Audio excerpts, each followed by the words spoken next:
Patricia. Je suis point focal seul, coordonnateur de la plateforme multisectorielle du CONAPE. Le CONAPE, c'est le Conseil national pour la nutrition, l'alimentation et le développement de la petite enfance, qui est une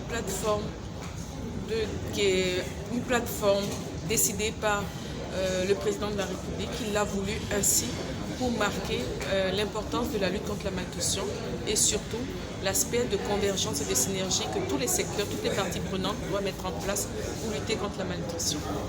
Alors, quel est l'état des lieux de la lutte contre la malnutrition aujourd'hui en Côte d'Ivoire? Alors, je dirais que déjà le fait de faire une priorité, une de ses priorités, le gouvernement en a fait une de ses priorités, et je dirais même encore mieux, nous venons d'élaborer le plan stratégique avec une vision 2030, et la nutrition a été intégrée comme un secteur pour montrer qu'il est important aujourd'hui que à un haut niveau la nutrition soit prise en compte pour permettre à chacun, à tous les secteurs, à tous les départements nutritionnels, départements sectoriels, de travailler ensemble, parce que la nutrition, c'est pas l'affaire de la santé seule aujourd'hui, c'est pas l'affaire de l'agriculture seule. Si vous regardez, certains pays ont des déterminants différents. Quand nous arrivons en Côte d'Ivoire, quand nous regardons les chiffres de la malnutrition, je dirais ces chiffres, ils existaient même en 2000, même avant 2000. Mais quand nous allons avec l'autosuffisance alimentaire, il était très dur pour nous de dire c'est impossible d'avoir la malnutrition. Mais pourtant, on avait des chiffres. Parce que tout simplement, la malnutrition a d'autres déterminants qu'il faut les adresser en synergie et en convergence auprès des populations, des communautés. Alors, quel est l'état des lieux? C'est-à-dire conscient qu'aujourd'hui, nous ne pouvons pas avancer seul avec un seul secteur qui est la santé. Quand vous regardez un enfant malnutri chronique, parce qu'il faut que je vous dise c'est quoi, c'est cet indicateur qui a été retenu au niveau mondial et qu'on a dit plus de pays doivent avoir cet indicateur. La malnutrition chronique, c'est un retard de croissance. C'est un enfant qui n'a pas atteint la taille qu'il faut pour son âge. Et vous regardez, je peux indexer quelqu'un, vous regardez en dessous, vous allez voir, on n'a pas tous la même taille. Il y a d'autres qui sont de petite taille, d'autres plus grands. Et au niveau mondial, on a dit non, c'est impossible. Parce que ça a un impact sur le capital humain. Ça a un impact sur le développement cognitif. Ça a un impact sur le développement économique du pays. Donc, il y a des indicateurs qu'on ne veut plus voir en matière de nutrition dans la malnutrition chronique.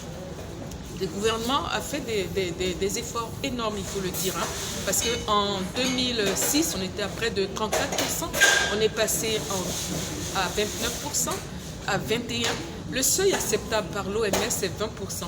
Mais dans la vision 2030 du gouvernement de la Côte d'Ivoire, dans sa matrice d'action, dans son programme d'action majeur, la nutrition a été retenue et nous voulons être plus ambitieux pour dire même 20, on veut aller en dessous de 20.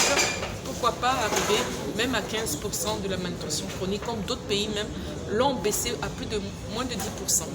Donc nous travaillons en synergie, nous sommes obligés, parce que comme je dis, quand vous voyez un enfant de petite taille, la santé ne peut pas traiter la petite taille, c'est fini. Vous n'allez pas récupérer. Mais qu'est-ce qu'il faut faire? Il faut prévenir cette petite taille qui a des dégâts énormes. Et pour prévenir, il faut regarder où se trouvent les déterminants. C'est dans les autres secteurs.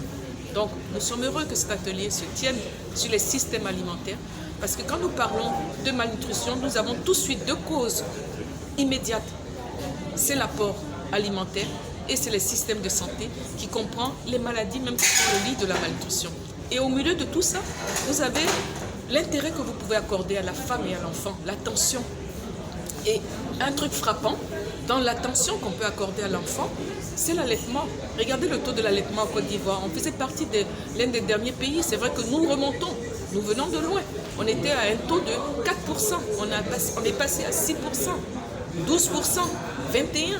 Et les dernières évaluations, je ne vais pas dévancer, ont montré une amélioration de l'allaitement. Et c'est ça d'abord le premier aliment que l'enfant doit recevoir. J'emboîte, même si vous m'avez... J'emboîte parce que il faut dire, je voudrais dire un truc important. Nous sommes dans le cadre des systèmes alimentaires.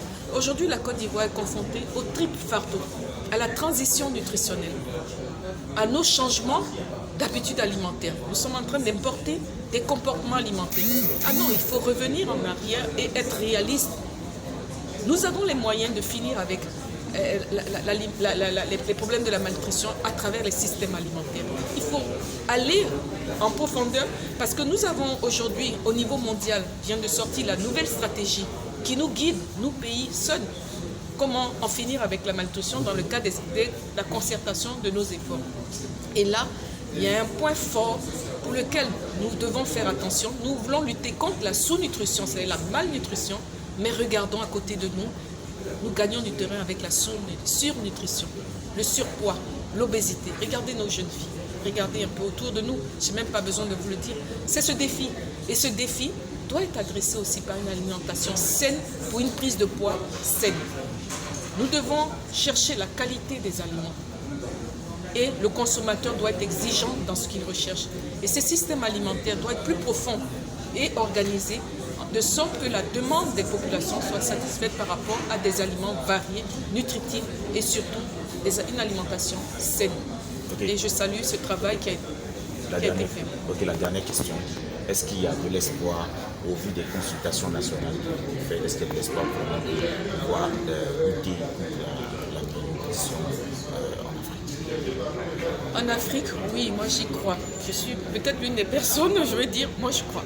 J'y crois et je sais qu'on peut en finir avec la malnutrition. Il faudrait, de la même façon dans les pays, nous menons des actions concertées, synergiques, on doit aller ensemble pour finir la malnutrition, adressée avec les systèmes alimentaires, les systèmes de santé, les systèmes de protection sociale, les systèmes d'approvisionnement en eau, parce que l'eau potable, l'OMS estime qu'un enfant avant l'âge d'1 an peut faire 5 épisodes diarrhéiques et un épisode va l'emmener du fait de ne pas consommer de l'eau potable.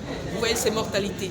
Donc nous pouvons avec tous ces systèmes, si nous allons ensemble et que chaque secteur devienne redevable et comprenne l'importance de la nutrition, des actions qu'il doit mener, même les systèmes de protection sociale, il est important. Si nous arrivons à le faire dans nos pays, avec une impulsion au niveau régional, c'est-à-dire qu'on dit au niveau régional avec l'UA, tous les pays qui ont ce problème, échanger, l'apprentissage, les connaissances. Chaque pays peut réussir dans un domaine, l'autre ne peut pas réussir, mais le partage d'expérience nous permettra d'aller de l'avant. Surtout qu'il y a des pays qui sont ciblés comme des pays qu'on appelle en griffe des greniers pour l'Afrique. La Côte d'Ivoire en fait partie. Donc aujourd'hui, produire pour la Côte d'Ivoire, oui, mais produire en pensant aussi à la sous-région. Parce que tant que nous n'allons pas penser à la sous-région, même quand nous produisons, nous pensons que nous produisons assez, mais ils viendront acheter, ils viendront offrir avec un prix fort. Et les populations ne vont pas résister. Ils vont voir tout de suite gagner de l'argent et puis vendre quelque chose à un prix fort, plus fort que ce que nous vendons sur le marché, mais je le vends. Mais après, ils vont s'en rendre compte, j'ai plus rien à manger. Je cherche ça où? J'ai de l'argent, j'achète où? Donc il faut que nos politiques prennent en compte tout ça et l'accroissement de la population aussi. Merci. J'ai de l'espoir. Merci.